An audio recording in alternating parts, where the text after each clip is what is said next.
नाशिकमध्ये ठाकरे गटात बंडखोरी, विजय करंजकर यांचा अपक्ष उमेदवारी अर्ज दाखल। नाशिक लोकसभा मतदारसंघात ठाकरे गटातून बंडखोरी करत विजय किसन करंजकर अपक्ष यांनी अपक्ष उमेदवारी अर्ज दाखल केला।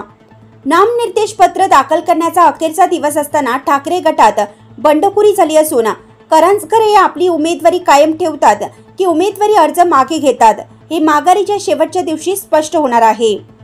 लोकसभा निवडणुकीत ठाकरे गटाकडून विजय करंजकर यांची उमेदवारी जवळपास निश्चित होती, पण अचानक ठाकरे गटाने माजी आमदार राजाभाऊ वाजे यांना उमेदवारी दिली। त्यामुळे करंजकर नाराज झाले। त्यांनी अद्यापपर्यंत ठाकरे गटाच्या उमेदवाराच्या प्रचारात सहभाग घेतला नाही। त्यांना मातोश्रीवरूनही बोलावणे आले, पण ते पक्षप्रमुख उद्धव ठाकरे यांच्या भेटीलाही गेले नाहीत। त्यामुळे त्यांची नाराजी अद्यापपर्यंत दूर झालेली नाही। करंजकर हे गेल्या लोकसभा निवडणुकीला सुद्धा इच्छुक होते, पण त्यावेळेस हेमंत गोडसे यांना उमेदवारी दिली।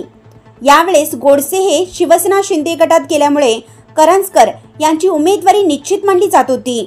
त्यांनी मतदारांशी संपर्क सुद्धा केला होता, पण त्यांना उमेदवारी न मिळाल्यामुळे त्यांनी आता अपक्ष उमेदवारी अर्ज दाखल केला आहे। वृत्त निवेदक सुरेश चव्हाणसह संचालक लक्ष्मीकांत शिंदे, नाशिक।